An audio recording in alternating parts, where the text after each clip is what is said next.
Now, you were mentioning about a racial element to what you experienced out there. Why don't you talk a little bit about that?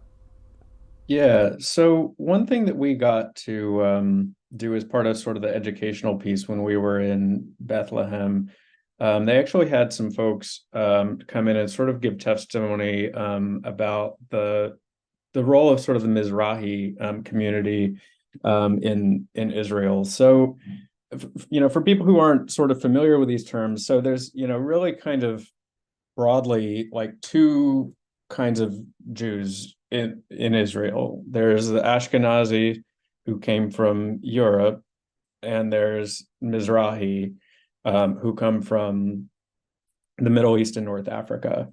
And so I think that what was helpful for them to sort of explain, because I think this doesn't really make it to the US very much at all. And I think, even following some of what's going on in Gaza on social media, I think that this Israeli and Palestinian relations sort of get incorrectly viewed through like a lens of like white versus non-white.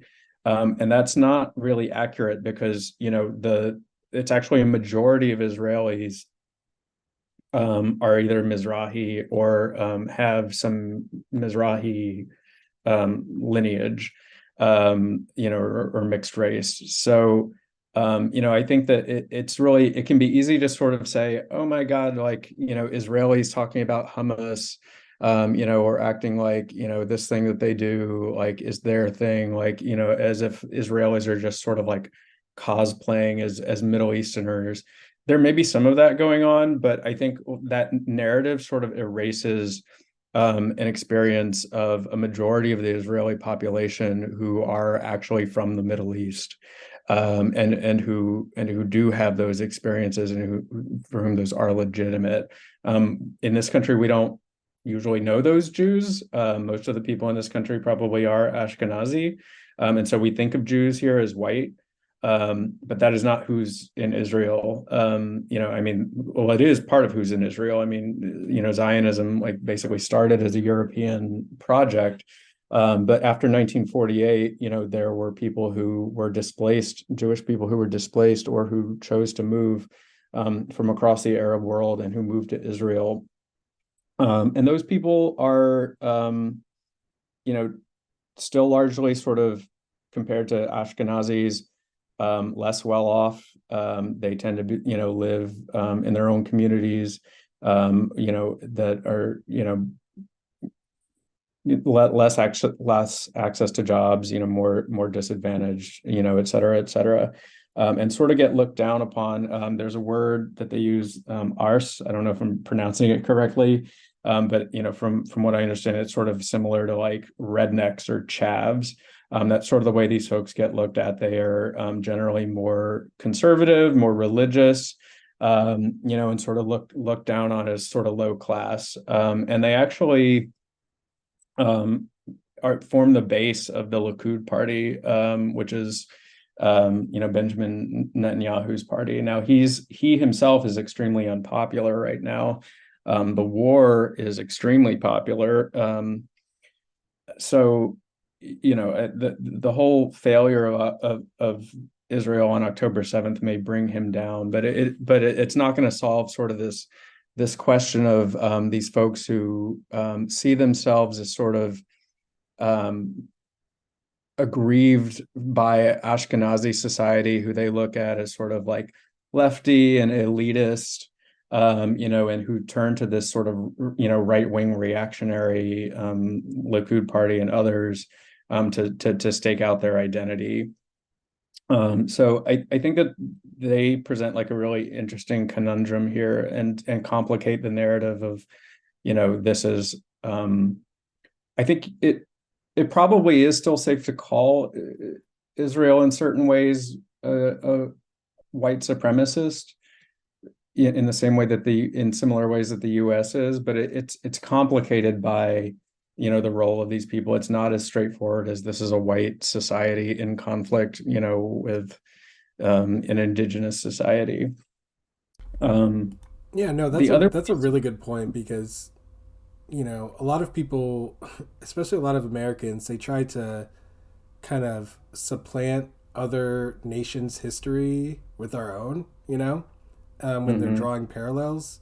And I think that we need to be very careful not to do that, um, because it's just going to give us a false impression of what's actually going on. So I appreciate you saying that. Yeah.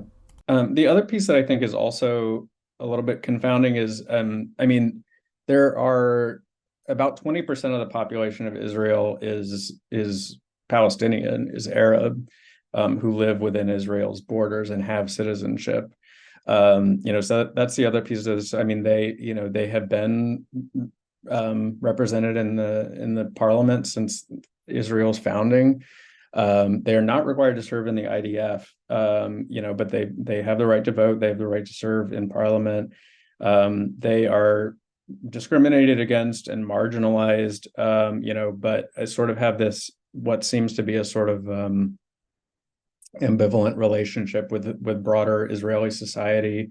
I was looking just out of curiosity, and about 50% of um, Palestinians who are citizens of Israel are supportive of the way the campaign is being carried out in Gaza right now, which is kind of shocking to imagine. But I guess you could make an analogy here to the increase of Trump's popularity among Black people and people of color. So yeah, just some, and I mean the other piece that I think is also just to not leave anybody out, that there are like migrants in Israel as well. There, I didn't realize before the October 7th that there were these like Thai laborers who were brought over to work in agriculture.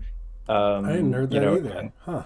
yeah, and when I was there in Tel Aviv, there was actually a really large sub-Saharan African population who were, largely there sort of that they're supposed to have been allowed in the country for like 6 months at a time.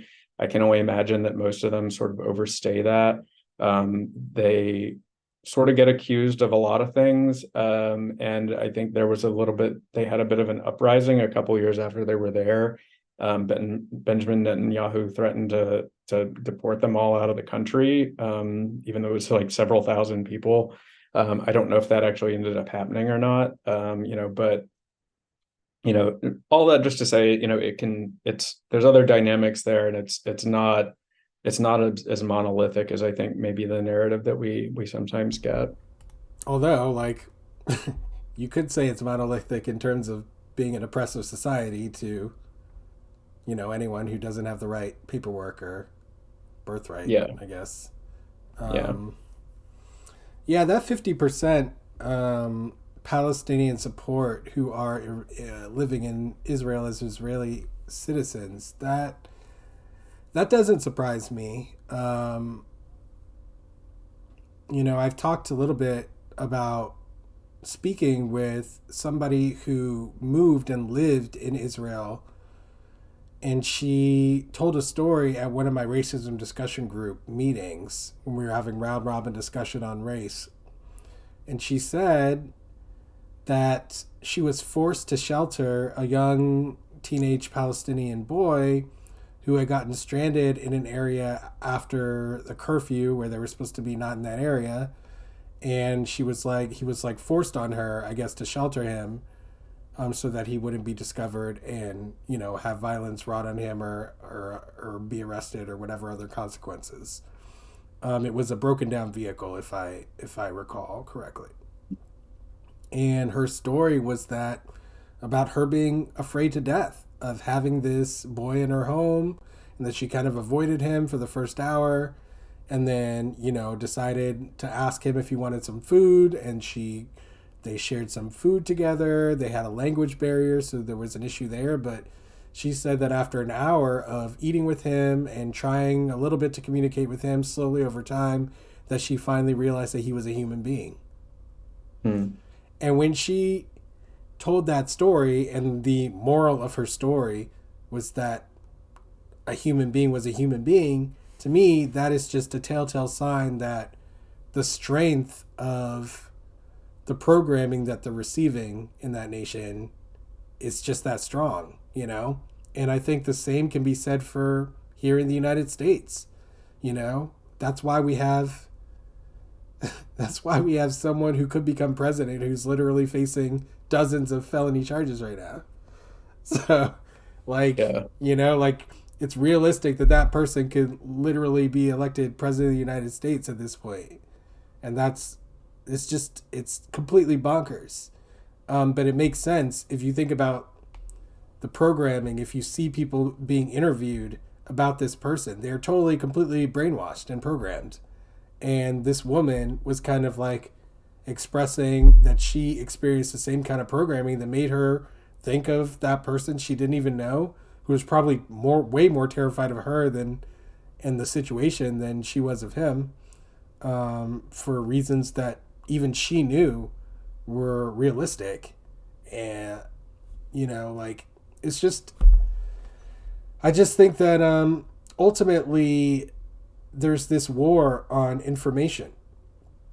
You know, I was just talking the other day about Kellyanne Conway's alternative facts statement, Hmm. you know, and how that was a real big red flag or telltale sign that there's now going to be an assault on what is real, what is true, and what is false. And we're going to be the ones to decide what's true, and we're going to be the ones to decide what's false, and who's good and who's bad, and who should be eliminated and who could be preserved, you know? Yeah. And that's kind of where we're at. And for me and the Contraband Wagon, the decision is all of us, you know? We are all equal humans, and that's never going to change no matter what decision any government makes. It's not going to change no matter how much bigotry and hate exists out there. We're all equal humans, equally deserving of our life. And there's no individual, person, group, entity, organization that should have say over that. Now, unfortunately, that's not our reality. But for me and for this program, that's what we're going to be working toward.